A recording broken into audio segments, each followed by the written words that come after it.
আসসালামু আলাইকুম সবাইকে মাহে রমজানের শুভেচ্ছা। আকময় রোজার দিন আমি এসে পড়েছি আজকে সোলাগুড়িতে। আর আমার পিছনে যে গাছগুলো দেখতে পাচ্ছেন এগুলো অবশ্যই কিসের গাছ সেটা আপনারা হয়তো জানেন না, অনেকে অনেকে আবার জানেন। তো যারা জানেন না তাদের জন্য আমি একটি কথা বলতে চাই। আমার পিছনে যে গাছগুলো বিশাল বাগানগুলো দেখতে পাচ্ছেন, এই যে দেখেন এখানে অনেক বাগান আছে, অনেক ওই বিশাল বড় একটা এরিয়া। আপনারা একটু ঘুরে দেখেন এখানে কত হাজার যে গাছ আছে সেটা কিন্তু মানে ধারণার বাইরে। এই প্রত্যেকটা গাছে কিন্তু একটা জিনিস আছে, মূলত একটা কাজ আছে, মানে মেন জিনিস যে একটা গাছের এই গাছগুলো যদি আপনারা দেখেন, এই গাছগুলো দেখতে পাচ্ছেন এই এই যে এই গাছের কিন্তু র্যাগ আছে। এই র্যাগের মূলত জিনিসটা হলো, এই গাছের মূলত র্যাগের জিনিস এখান থেকে বের হইলো।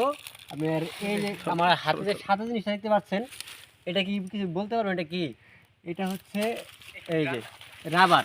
এটা হচ্ছে কিন্তু রাবার। এই গাছ থেকে উৎপন্ন হয় রাবারের কষ, যেটা দিয়ে রাবার তৈরি করা হয়। এই যে আমরা হাতে যেটা দেখতে পাচ্ছেন এই ছিঁড়ে গেল, এটা হচ্ছে রাবার। এই এই গাছের কষ দিয়েই তৈরি হয় রাবার। তো আমি আপনাদের দেখাইতাম যে কীভাবে রাবারের কষ উৎপন্ন হয়। তো এখন যেহেতু বিকালবেলা, তো এখন রাবারের গাছ থেকে রাবার আসে না, মূলত সকালবেলা ভোরে ফজরের পর থেকে এগুলো রস বের হয়। আমরা নিচে খেয়াল করেন তো আপনি দেখতে পাবেন এখানে কিন্তু প্রচুর রস করে আছে। তো কষ দেখতে তো দেখতেই পাচ্ছেন এগুলো, এটাই কিন্তু রাবার, মূলত এটা হচ্ছে রাবার। দেখছেন এই এই যে আমরা যে অনেক কাজের ক্ষেত্রে রাবার তৈরি করি, রাবারের প্রয়োজন পড়ে আমাদের, তো এটাই কিন্তু রাবার। এই যে দেখেন কী পরিমাণ শক্ত, দেখতেই পাচ্ছেন। তো আপনারা যারা এই প্রথম আমার রাবারের গাছ দেখলেন অবশ্যই একটা লাইক করবেন। তো আমি আপনাদের ভিউটাতে দেখাই যে কত বিশাল বড় বাগান। তো ভালো করে যদি আপনারা খেয়াল করেন এখানে হাজার হাজার গাছ আছে, যেটা মানে আমি কি বলবো আপনাদের, এইখান থেকে প্রায় প্রচুর যা ধারণার বাইরে। দেখেন আমি এই চারপাশে দেখে খালি রাবারের গাছ।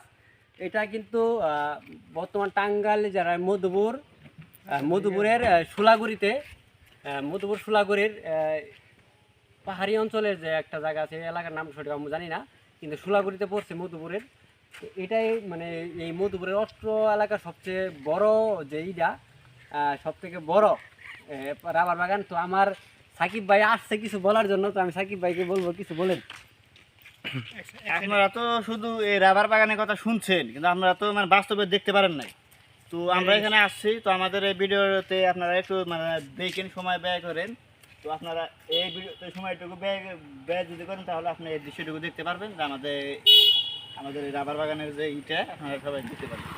তো আপনাদের কেমন লাগলো আমার রাবারের ভিডিওটা অবশ্যই কমেন্টে বলে যাবেন। আর আপনার রাবারের গাছ প্রথম থেকে থাকেন অবশ্যই কমেন্টে বলে যাবেন আপনার রাবার দেখতে কেমন লাগছে। তো ভালো থাকবেন গাইস, সবাই একটা লাইক করবেন, শেয়ার করবেন। আল্লাহ হাফেজ, ভালো থাকবেন সবাই।